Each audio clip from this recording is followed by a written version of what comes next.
I'm a pit bull, and I approve this message.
Conversations with a Pit Bull. My name's Brett Hunt, two-time LA Comedy Award winner, and we're about ready to hit Bollywood Boulevard. Check it out. Brett Hunt, man, we're going to have to get Brett back off Hollywood Boulevard. He's been standing out there a long time, man. That's right. Chris, send a message to Brett. Hey, hi, hello, everyone, again. Welcome to Conversations with a Pit Bull Live. I would be Foster Corder. Hey, I'm Danny Mason. And that is Chris holding it down behind the board. And we are here with Pitbull Energy Drink, thanks to our sponsor this morning. So, we got a great show today. You know, our homie, part of the Conversations with a Pitbull family, Gordon Shell. He's going to chime in with us later on. That's right. Yeah, I haven't spoken to him for a while, except for this secret, top secret, not so secret project we're working on, you know. And we have Carl. Did you get a chance to hear about Carl? Yeah, I checked out some of his the videos and stuff that they're doing out there in Ohio with the Badges For Bullies and stuff, and it's like really cool stuff. You know what I mean? I didn't watch it yet because I wanted to be surprised. Well, you know? it's like I get surprised when I come on the show. I get to see who we're talking with and whatnot. But look, I mean, it's really interesting. Deep guy, man. You know, it shows you how many layers there are to this. Not only the dog community, but people that are really actively trying to make a dent in some of these problems. You know what I mean? You got the people that are in animal shelters. You got the people that are doing the bad stuff, you know what I'm saying? And you got people that are, you know, obviously like in law enforcement that are trying to help, not hurt, you know, which is cool. And I was thinking, I mean, like, today we got the two real deal cats, man. Yeah, and then we also got guests. It's like us two real deal cats and then whoever else is coming out. Yeah, exactly. And I don't think we got anybody coming in today unless somebody surprises us. Because there's a pit bull organization here in Los Angeles that unless they walk through the door, I'm not going to mention their name because they need to come on in here. But between Carl and Gordon Shell, man, them two bad dudes, man, they're on the pit bull cutting edge and talking about dog fighting. This is a dog fighting show. Yeah. You know, I had a chance to speak with Carl, and, you know, you hear all these things about, well, but they say, and our good friend Fred Cray, we're going to get the chance to ask him. Fred says dogfighting is on the decline. Yes and no. Yes, it is on a, and I'm going to let Carl go into it because I really don't know what I'm talking about. But on a criminal enterprise side, on the big side, like what Michael Vick was doing and all that kind of stuff, it is on the decline. But as a entertainment sport, just something that the kids are doing, the young, ignorant, it's not going anywhere. It's bad. And Carl was telling me stuff that just made me, ooh, you know? Yeah, I mean, you know, you hear people that are actually out there on the front lines, and they'll tell you, like, I mean, it varies. Some people that are in the, you know, like sometimes on the rescue side or on the legislative side will talk about some of the advances that are happening, and then people that are like, hey, man, right down the block there's, you know, some vicious activities going on, and our guy from EJ's rescue, remember last time where he was talking about, you know, people Yeah. Having these competitions and it's some low lights. These contests, raising money for these rescue dogs and keeping the money and then taking the dogs out and shooting them in the desert and stuff. I was just like, ugh. But it's good that we got Carl in here and he's gonna shed some light on some of this stuff. And I'm sort of grandfathering him, drafting him, pulling him into Breeder X. Oh wow! Because all right. he's the real deal. You guys know that Breeder X has been growing and it's coming. It's going to be deep. My partner in crime right here has been so busy. He hasn't seen anything, and it can't go out the door without his blessings. See, so that's what's been holding it up. I'll say that. I'll put it on him. But with Carl and Gordon Shell, see, that's why I'm excited about today, because we got the 2 cats who are going to be part of the whole Breeder X, and it's a family thing. You're gonna love it. The dog fighters, the breeders, the animal abusers. You guys got something coming. Y'all gonna have your own show in a minute. So that's cool. I was looking at the I'm always like hunting around looking for like cool news stories and stuff like that. Did you hear about that little puppy? It was like a Dachshund that got this family had to drop off to an animal shelter with like a note saying we can't take care of this dog anymore, and just we can't afford it, and like please put it to sleep. And the dog had all these ailments, like skin problems and stuff like that or whatever, and the animal shelter workers like decided not to put it to sleep and like started galvanizing the troops, so to speak, and like got the proper stuff in place and got the dog back to the family. And I mean, it's just those kind of stories make me. Got the dog back to the same family that dropped him off because couldn't like afford to it was a dog that had special needs. He had like exactly. really bad skin conditions and some physical ailments, and everybody knows it's like times are hard out there, and sometimes you have to make those really really tough decisions, and giving up your dog like when you really really like are pressed up against it has to be one of the hardest things I can imagine. And they were in that position where it's like we gotta. And they left this long note explaining like, hey, this is what the situation is. We just really can't afford and keep the dog. This dog has been with us for 13 years, and we love this dog. That's hard. And so they just left it with a note on the steps of the animal shelter because it was after hours. I think the dog's name was Otto, and a rescue group called like No Paws Left Behind stepped in and helped get the treatments that the dog needed and stuff like that, and they actually reuniting the dog back with their family and stuff, which is really cool. So it just makes me really happy to know that the community, the rescue groups, the animal shelter, here's to those that care. It's all come back together and save the dog. And I know the dog is happy. You know what I mean? Absolutely. And one story caught my attention. I mean, it's so many, but it was a family who chose to give up their place, their apartment. I saw that one too. Instead of getting rid of their pit bull. Yeah. And they was living in the car, and some people have helped them get a new place. So it's some love going on. That reminds me kind of like what Fred was talking about last week. I believe it was last week. He was telling us about kind of like breaking how the insurance. No, it's like how the insurance companies, they have all these rules against if you have these for not only the apartment owners, like the apartment building owners, but also the renters. If you own or allow these type of dogs in your facility or in your building, that it affects you like in terms of your insurance and stuff like that. And so, to hear people that would rather be on the street than lose their dog, I'm like, we got to get in contact with those folks. You know what I mean? I know they're probably getting like picked up by like the major news media and stuff, but for folks that actually care about this stuff, it'd be great to have them. Yeah, on. we do need to get them on. I'll pull up the thing because I still have it. I put it in my bookmarks because it was such a wonderful story. And they had a white pit bull too. It was like a real cutie.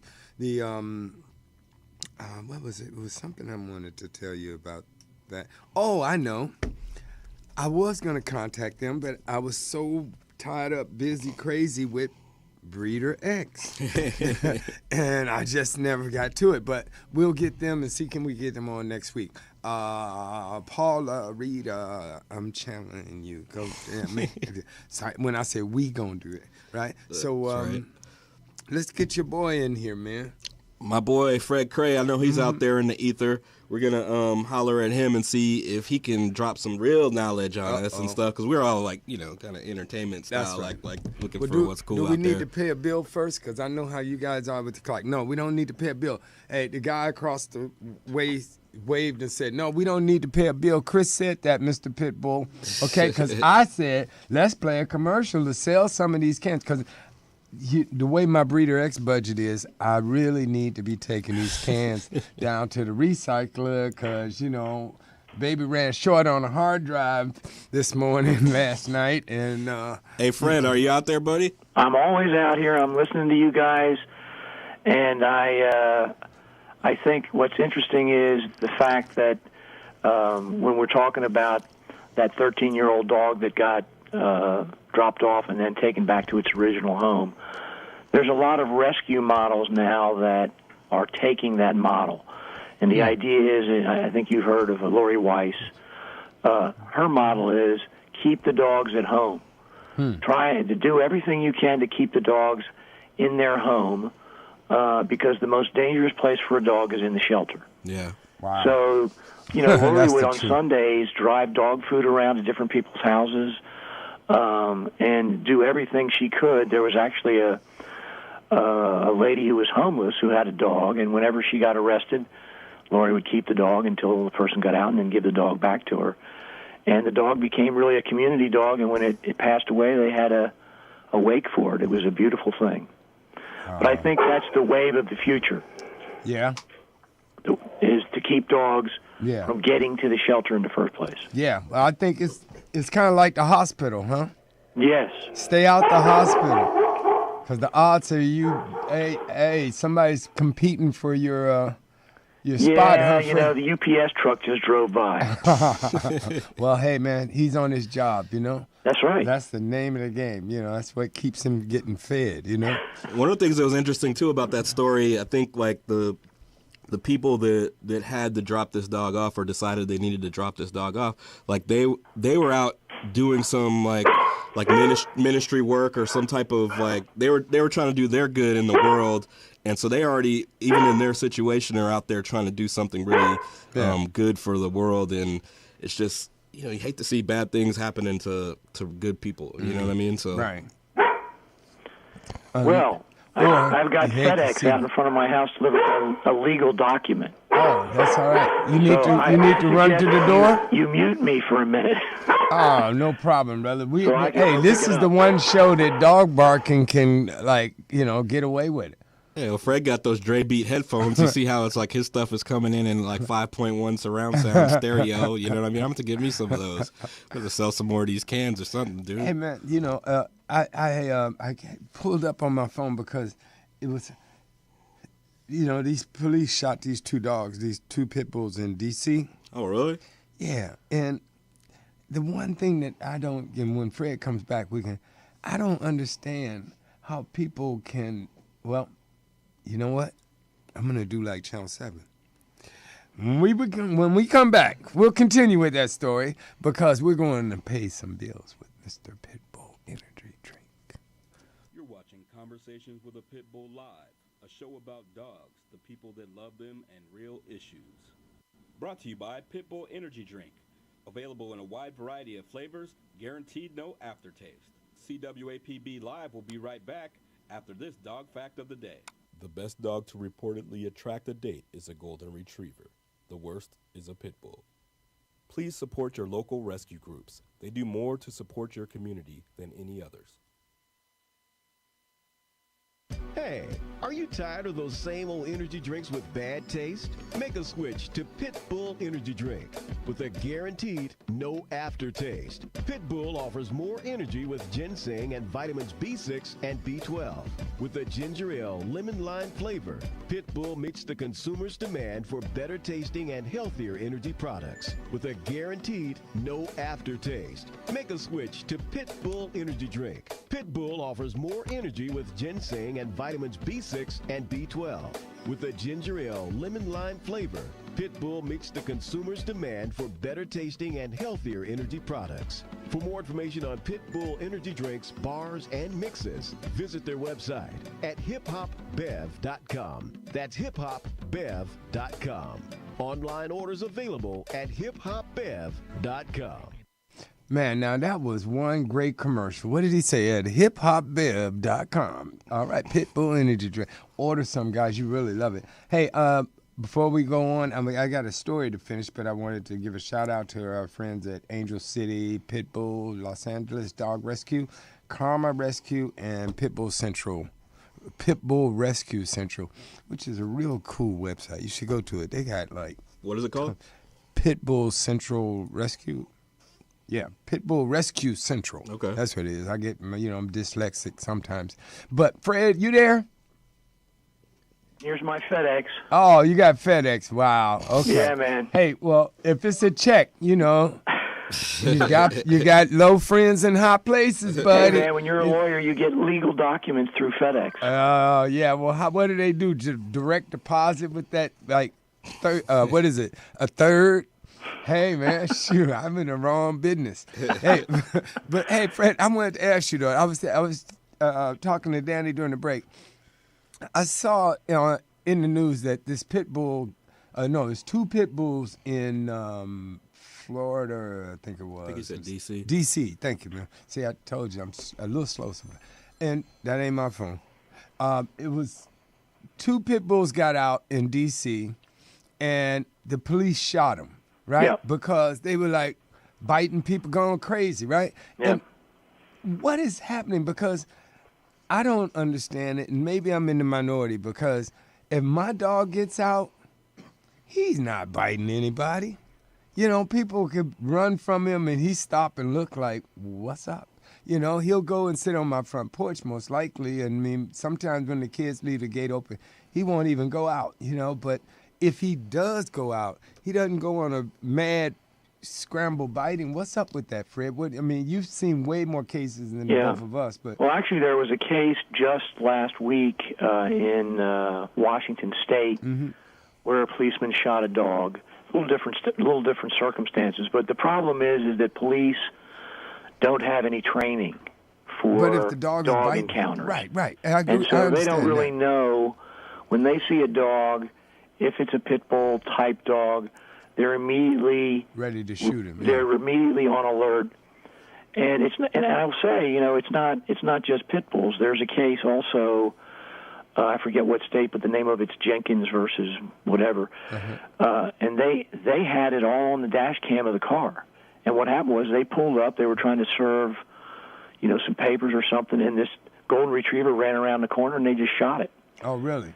Now It was so outrageous that the jury awarded $650,000 to that family. It's now on appeal, but the problem is, and it's everywhere, is that most policemen, if they don't have dogs, cannot read dog body language. They don't know what it means. Right.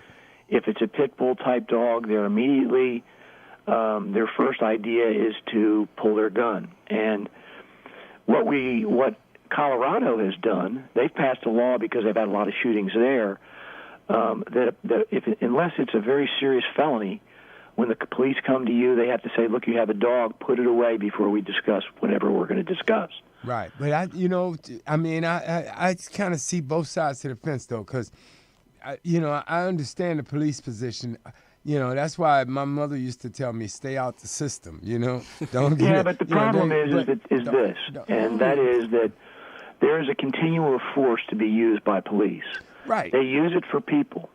Right. It's not like they don't have any knowledge of, okay, should I shoot this guy immediately or should I wait and see until, I feel like I have deadly force Fred, involved? They don't have any knowledge right. of it. But they do have the human knowledge, and the human knowledge of the continuum of force is lethal force is to be used last. You can use pepper spray. You can use a chair. You can kick a dog. There's lot of ways let me say this, that you can react to a dog that you can shoot it into the ground. Right. So, but I would say this, though, Fred. Having been fortunate and unfortunate enough to grow up in the two Americas that we live in, the police that I grew up around, they shoot first, and particularly if you happen to be driving, what is it, DWB?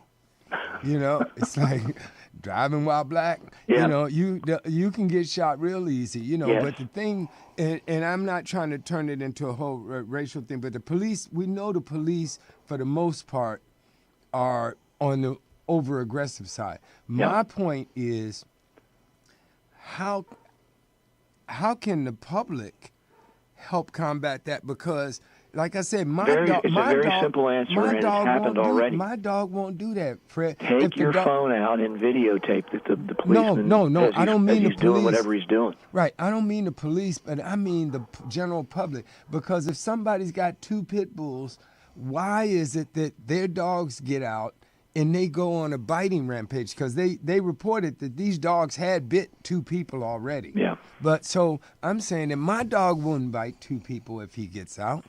Well, I think part of that, though, too, I mean, I'm not by far not an expert, but I think one of the things is a lot of these dogs, especially like those breeds or whatever, they get kept in the backyard, like never even see what it's like to even be on the front porch or like in the street. So it's like when they do get out, they probably have some anxiety or some other things that are it's probably an unnatural position for them, and so they probably lose it. Just like if somebody were to drop you into like some weird in place, a bank, you're gonna be kind of shifty. I mean, I'm just saying that might be sensory deprivation tank, and then let you out after a week. You would be crazy. Or like the bank. No, but you know what? It's not probably, Danny. You're 100% right. That's what I was trying to get to, Fred, is that it's an education of the public. But that's one of the things. That's why I'm so glad we got Carl. We got Carl on the show today, like having an actual police officer, because one of the things I think also helps is like that community outreach. That's right. Yes. You know what I mean? Because it's not going to come systematically, I think, as like this is a dog training aspect of police enforcement, because they're already stretched thin. I mean, they're not getting funded and they're not getting the proper support that they need. So they're definitely not going to. It's just like the school system. They don't have enough to set aside a program probably, but people in the rescue community and people that can do the outreach, I'm sure they would love to, hey, could you please send some of your officers down to this event that we're doing to try to foster some some goodwill, not only between the community and law enforcement, but also to teach some of these things. Maybe it's dog trainers, maybe it's behavior specialists, maybe it's just people just doing outreach or whatever to get that start creating those bonds. Puzzle, and that is if the public sees an irresponsible owner or a dog on the loose, they need to call animal control and not just say, well, he's over there, it's not bothering me any. Right.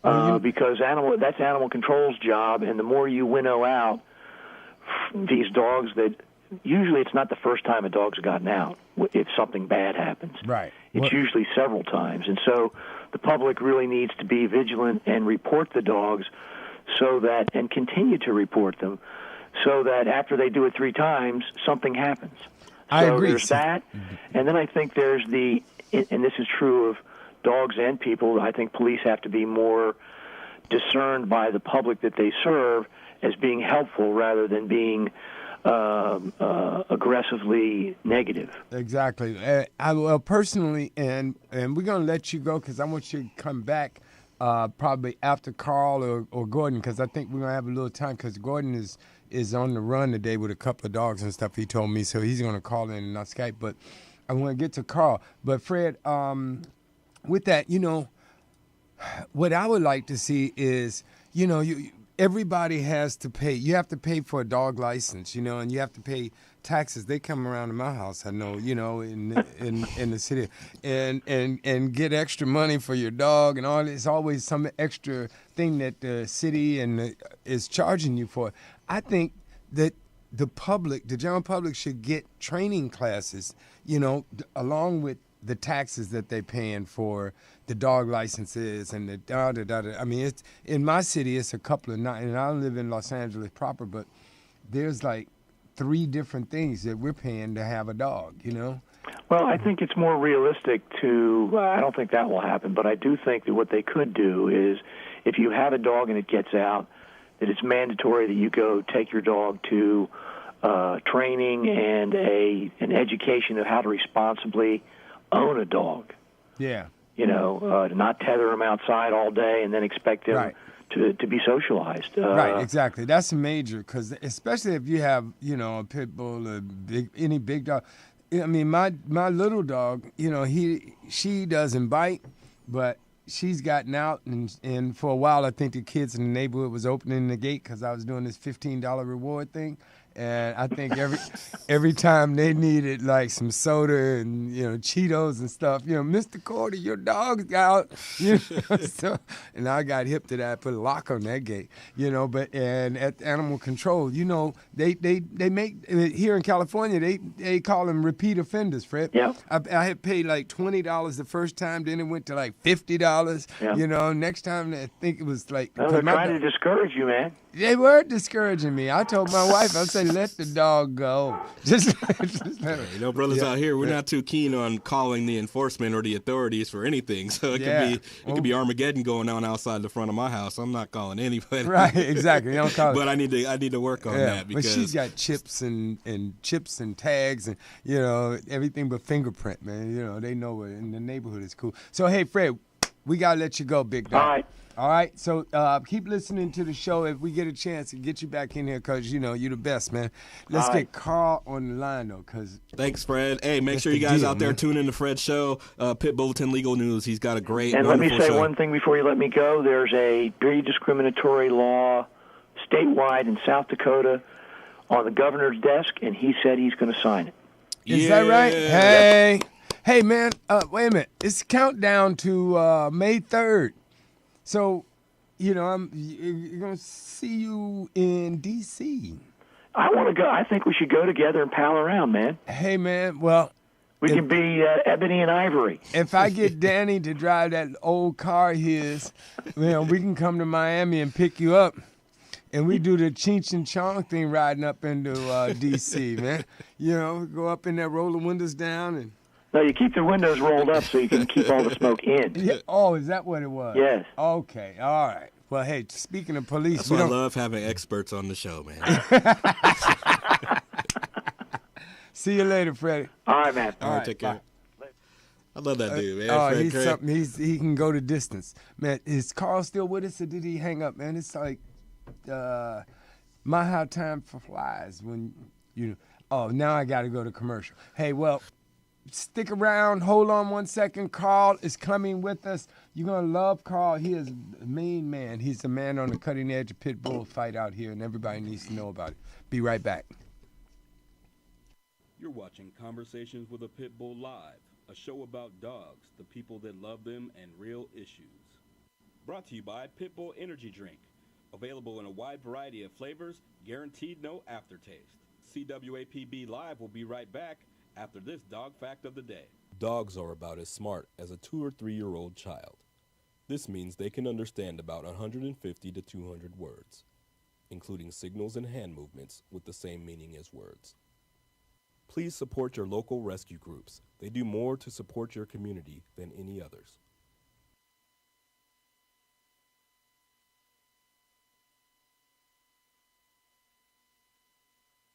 Are you a diabetic? Need some energy? Need to quench your thirst? Try Pit Bull Sugar-Free Energy Drink, the only energy drink named suitable for diabetics by the American Diabetic Association. And it's now available with no calories, no carbs, no sugar, and no fat, and a smooth, natural blend of energy, vitamins, and minerals. Need to quench your thirst? Try Pit Bull Sugar-Free Energy Drink, the only energy drink named suitable for diabetics by the American Diabetic Association. And it's now available with no calories, no carbs, no sugar, and no fat, and a smooth, natural blend of energy, vitamins, and minerals. Pit Bull Sugar-Free Energy Drink is the healthiest, best-tasting energy drink around. For more information and online ordering with free shipping, please visit hiphopbev.com. Remember, Pit Bull Sugar-Free Energy Drink, suitable for diabetics, great for everyone.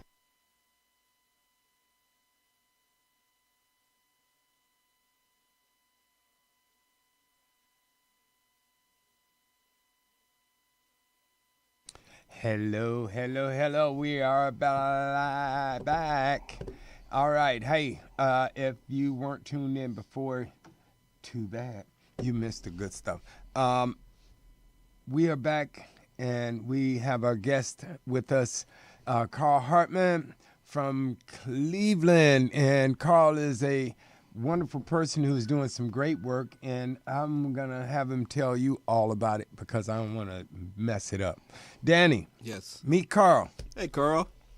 Hi, Danny. How are you? Oh, man, I'm wonderful, man. I'm sorry we couldn't get you in last week. There's always the little gremlins out here. They're always unplugging our wires and stuff like that, but we're not looking. So we're so wonderfully glad that you're joining us.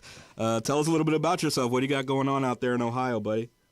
You name it. We got it out here. Cold weather, dog fighting, you name it. Oh, man, cold weather. It's amazing. Every place back east is cold. You guys don't make me not want to leave home. Man. So, Carl, Oops, I'm sorry. Go ahead, brother. No, basically, I'm a Cleveland police officer.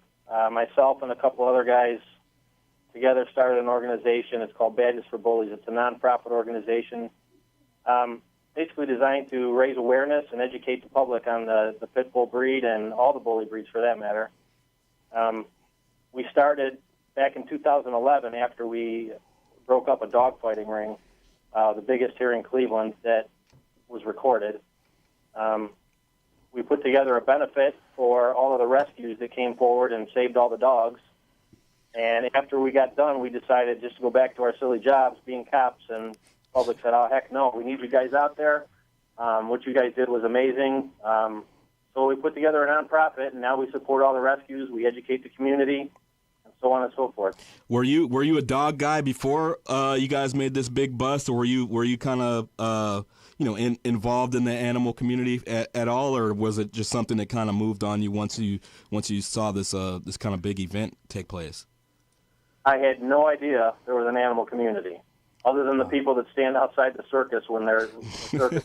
I had no idea. I was always a dog lover. I rescued my first dog when I was in high school. I stole a dog from band camp and put it in my suitcase and took it home on the bus. My kind of cop. Yeah. So then, I hated the pit bulls. I believed the stereotypes. I believed what the community said about it. I never owned one. I came into contact with them repeatedly. But what was odd to me was that I was bit by more shepherds, chihuahuas, you name it, than I was pit bulls as a policeman. Tell us dogs every day. Tell us a little bit about this dogfighting ring that you guys broke up, because I was looking at the some of the media that you had sent us, and it was just so cool, just how it was put together. But one of the things that jumped out at me was that this stuff was going on at this house that was on kind of like a regular block, and even the neighbors were talking about, we didn't know that was going on. It seems like it's like a layer. It's like a layer just beneath the surface, and it's going on in just about any community. But could you tell us a little bit about the actual dogfighting ring that you guys broke up? Sure. It started, I was in the office. I was in charge of the detective bureau in one of our districts, and one of the vice detectives, one of my heroes as a policeman, came to me and said, hey, listen, I got a tip on a person that's probably fighting some dogs, and I was wondering if I could run with this case if you want to help me out. So being a dog lover, I said, absolutely, let's do what we can.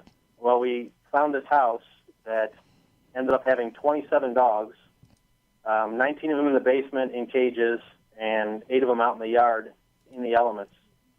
The owner of the house, I don't know if I can say his name or not, he's been adjudicated, but... Hey, we don't care. Blow him out the water.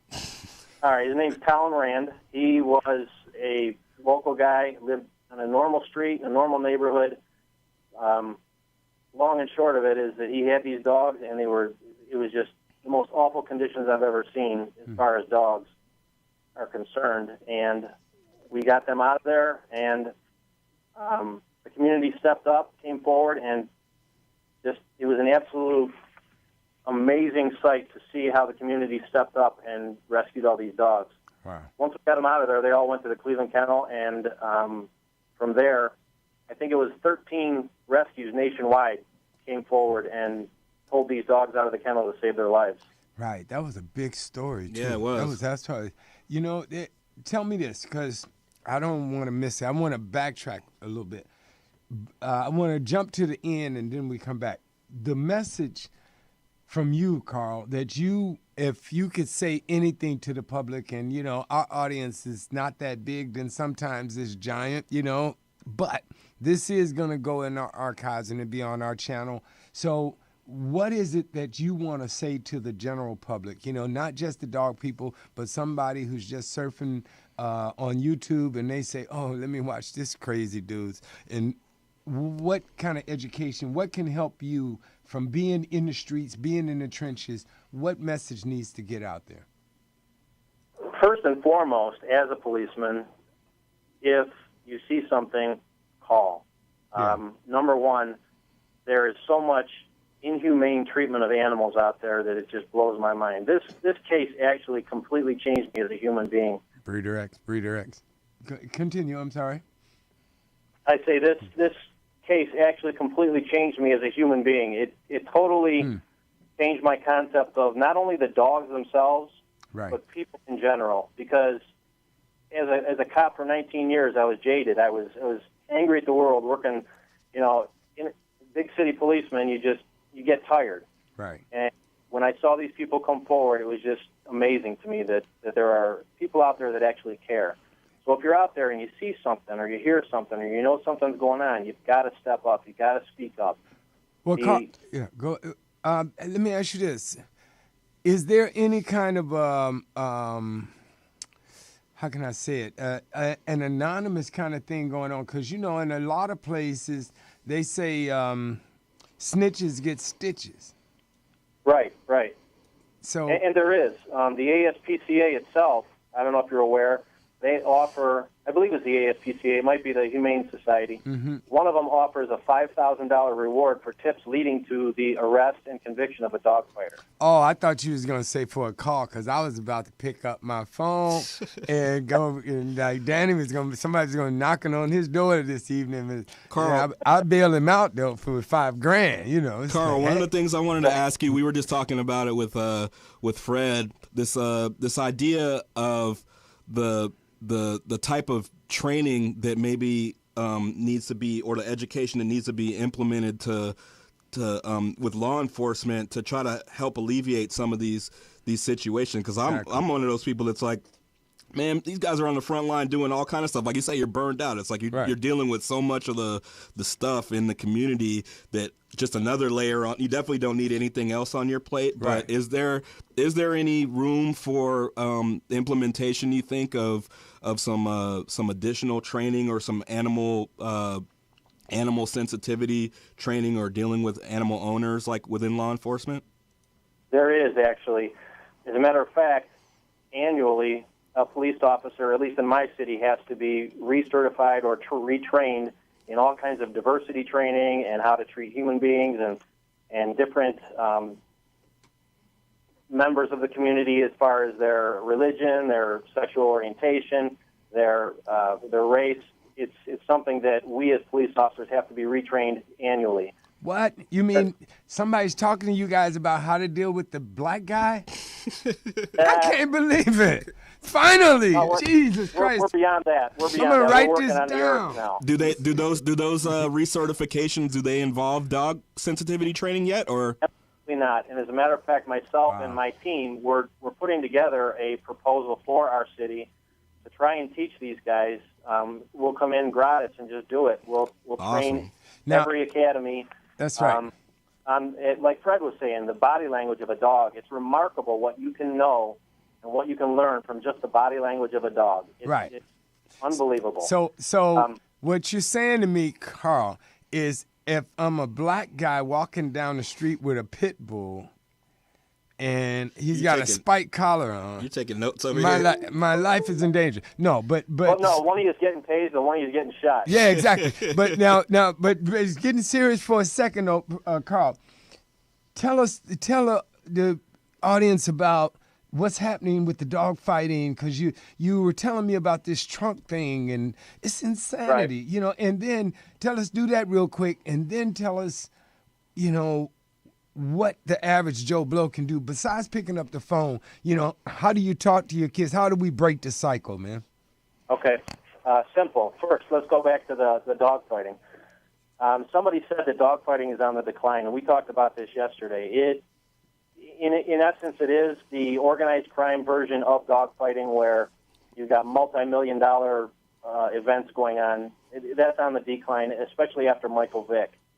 You have these young guys, you have people of all walks of life that are looking for a new way to entertain themselves, and they've come up with so many different ways to do it. And one of the most heinous things that they've done, especially the local neighborhood kids, they've come up with a thing called trunking. And you can Google it online, trunking dogs, and basically what that is two guys that think they have the baddest dog will throw a dog in the trunk.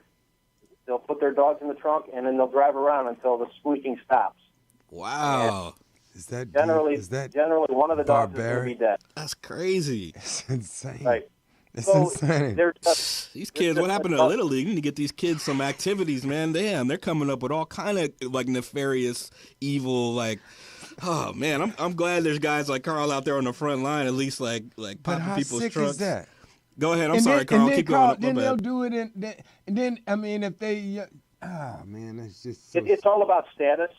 They'll bet on it, and a little bit of money will be involved, but it's all about status. Who's got the baddest dog, which makes the status in the neighborhood even bigger. So is this, Fred? Carl, is this an offshoot of gang activity? Is it an offshoot of drug dealing? Is it an offshoot of, they took away the basketball court and the baseball thing, and there was no hugs, nobody got pony? What? Where is this? It's all of the above. It's the community not stepping up to educate their children. It's the parents not taking care of their kids. It's too much adversity in the community out there that's just not being taken care of. Wow. As far as your other question, what can average Joe Blow do to put a dent in this stuff? All right, there's a ton of organizations out there that are moving forward in trying to alleviate the problems in the neighborhoods and trying to take care of the animals. We support another organization that does several annual wellness clinics where in the low-income neighborhoods we'll go in our organization, Badges For Bullies, we throw in a ton of money as well as the ASPCA to fund this activity, and we take care of all the neighborhood dogs. We give them their shots. We give them updates on training, collars, leashes. We microchip the dogs. It's just an over-the-top experience for the local people in the low-income neighborhoods that otherwise can't afford this treatment for their dogs. So as well as that, we also have events all over the place. And in order to, if you're asking how to get involved, volunteer. Volunteer at your organization. Take your kids to the kennel. Let them see what goes on. Get busy. We go into schools. Our organization goes into schools to teach the kids about how the animals are treated and how they should be treated versus what they're seeing in the neighborhoods. Well, Carl, listen. We're running out of time. You got to, and look at that. That's a bill collector calling. And it just made my phone go right off. Nobody else would call. But listen, you got to come back, man. You got to come back. And we, because you got too much information, and we need to get this out, man. Having you. And tell the people really quickly how they can hit you guys up at Badges For Bullies. Like, where can they get in contact with you and maybe learn some things that can help them or also help push you guys and what you guys need? Yeah, we have a website. It's www.badgesforbullies.com, all spelled out, one word. And we also on Facebook, Facebook.com/Badges For Bullies. Hey, man, and Badge, you guys got T-shirts? We do. Send us a couple, man. Send one in a medium to small. A half top for Foster because he's working on his new belly ring and his 6-pack and one a quadruple king, X. Yes, a king size for my man. Bed sheet size for your boy. There over you here. go. But Carl Hartman, thank you so much for joining us, brother, man. We got so much. Now we gotta go. We're gonna pay some bills real quick. We're gonna pay some bills. Hey, I could just do the back, commercial right here. And we got our good buddy Gordon Shell's is coming on the line. And Carl, you got a second home, man, just like Gordon. So Badges for Bullies, guys. Yeah, you absolutely. guys stay tuned. And we're gonna You're hit the watching road and Conversation get with out a Pitbull Live. Peace. Thanks, guys.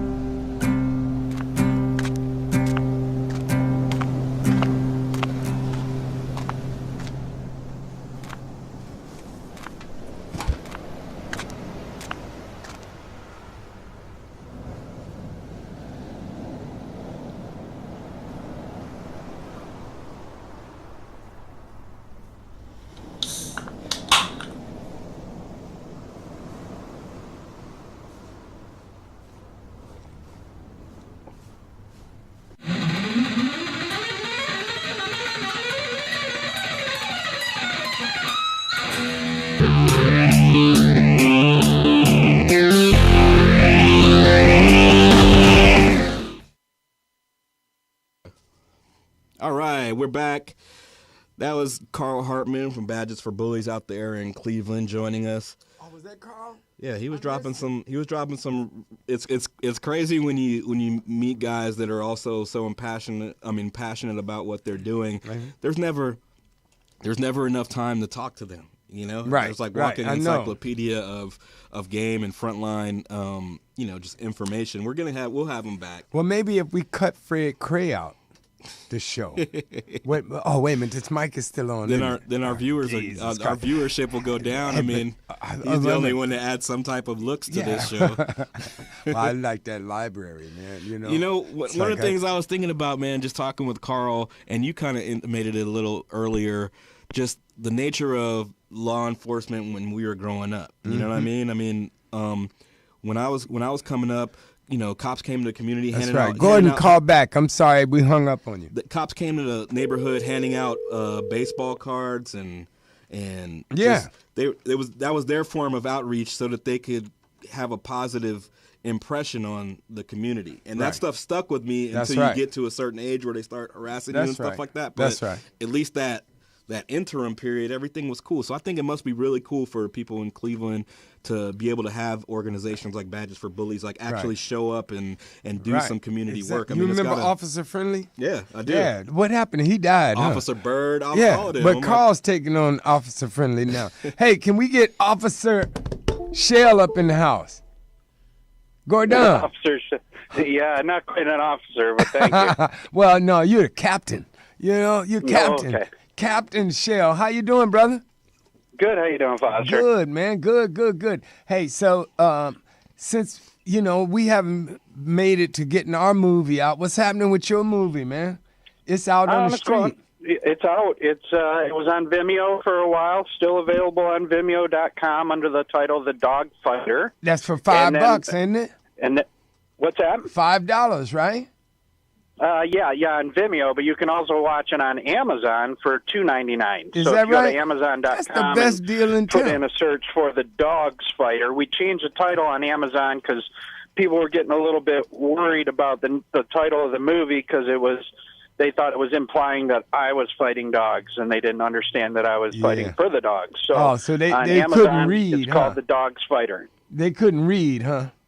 Yeah. It's like, just like, I don't want to say that. I know there's a lot of passionate people out there. When they just first see the title, they get a little worried. And I listened to some of the interview there with the officer out of Cleveland, and when you see something like that, you get excited. And then I've actually had people that were trying to shut down my page thinking I was a dog fighter. But you got to be stupid, though. If you read the part that said, if you read the title, then read the next line. Right. But people, how people see a quick, right? They see a title and it's snap judgment. It's that knee-jerk reaction. Unfortunately, just like they do with pit bulls. Unfortunately, exactly. That's right. Exactly. So, Gordon. Yes, sir. 2 things for you, because we ran late and we're running late, and you got an open door here, okay? So you got, I heard you're coming in town soon to be doing something on that show. Did I talk about Breeder X, guys? Oh, you guys heard about Breeder X?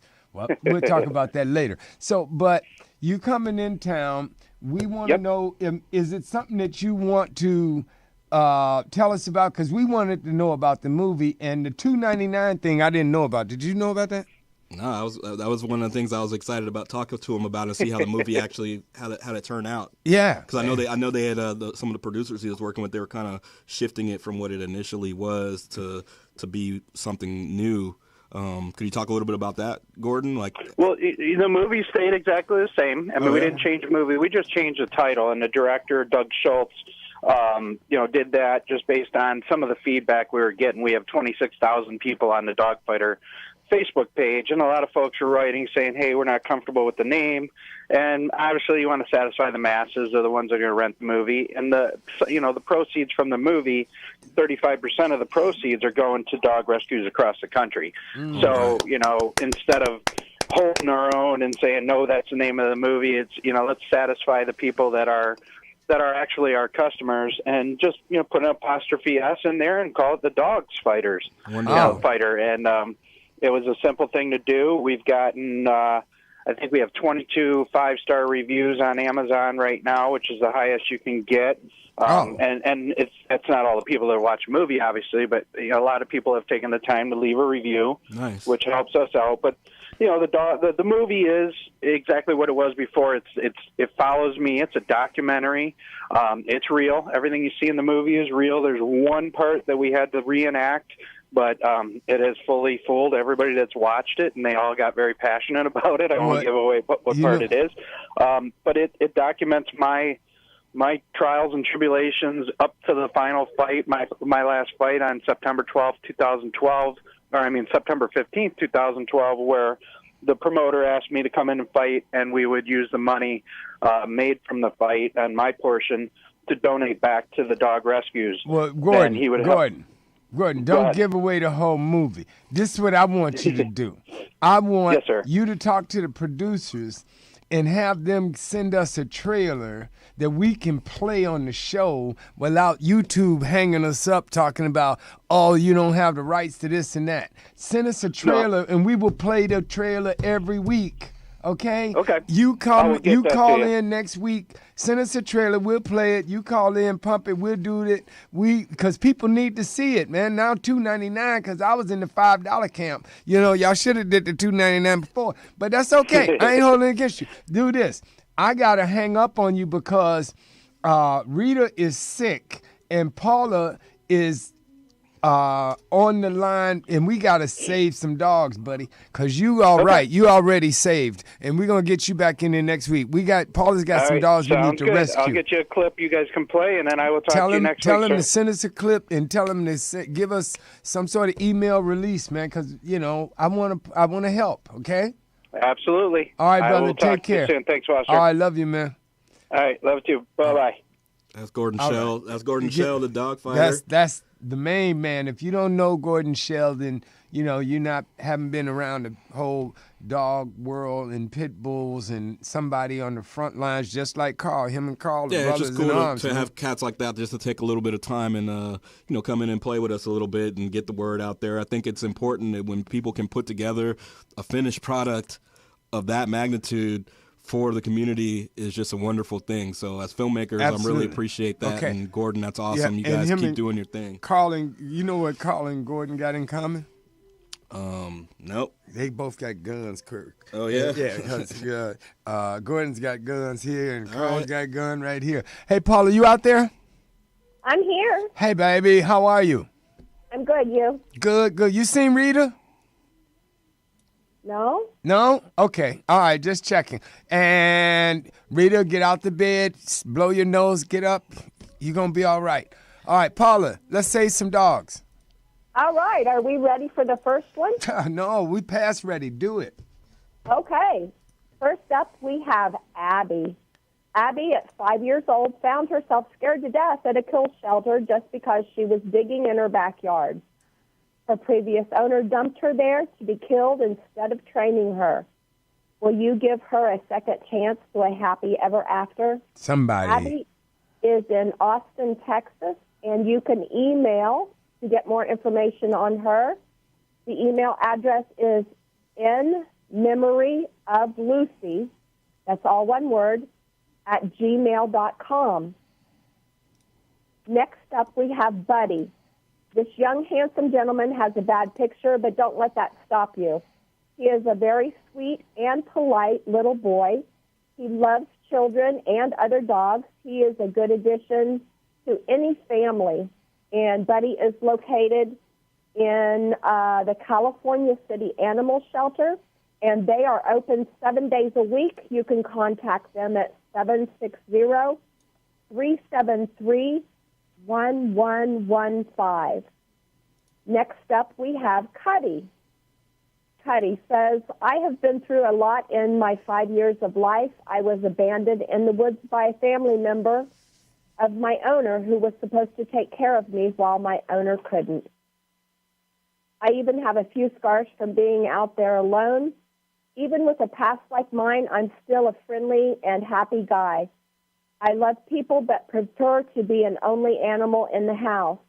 If you are interested in learning more about me, please email adoptions@wcghs.org. Love and licks, Cuddy. For more photos of Cuddy, visit him on Facebook at Cuddy Needs a Home. Next up, we have Victoria.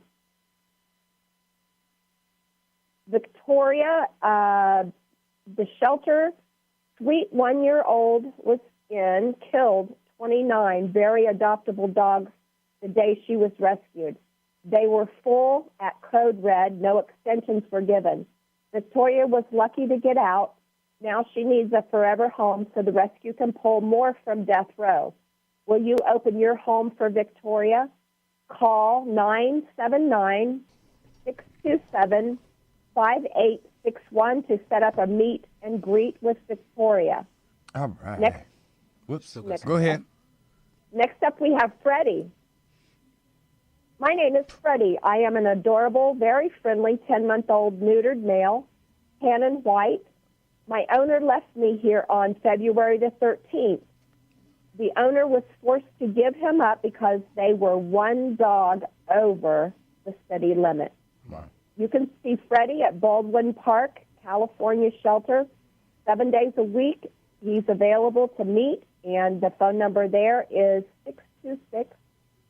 626-430-2378.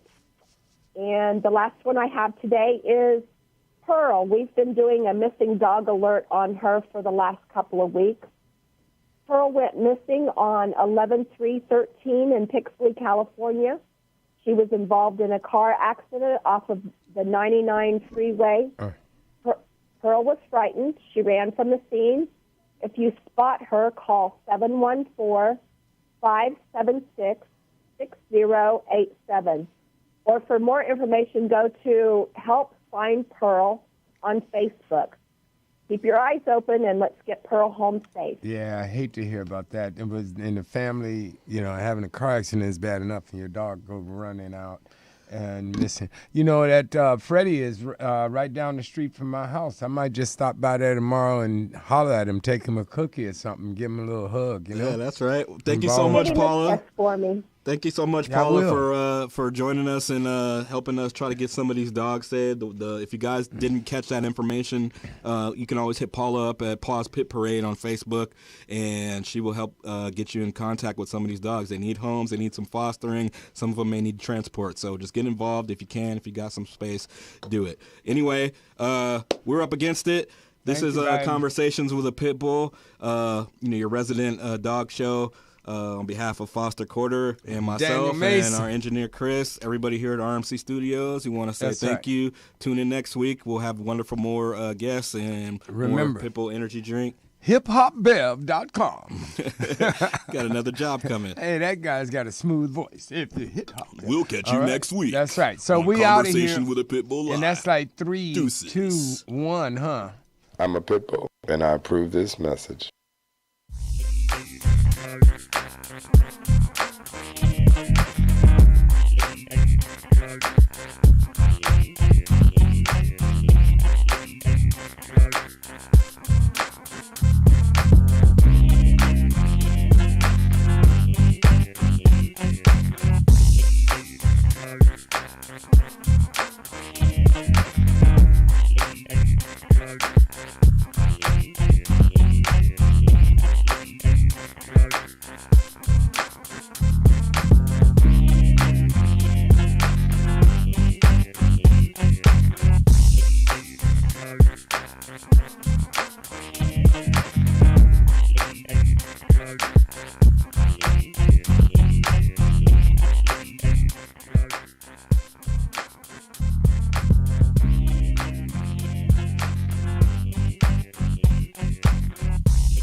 Conversations with a Pit Bull. My name's Brett Hunt, two-time LA Comedy Award winner, and we're about ready to hit Bollywood Boulevard.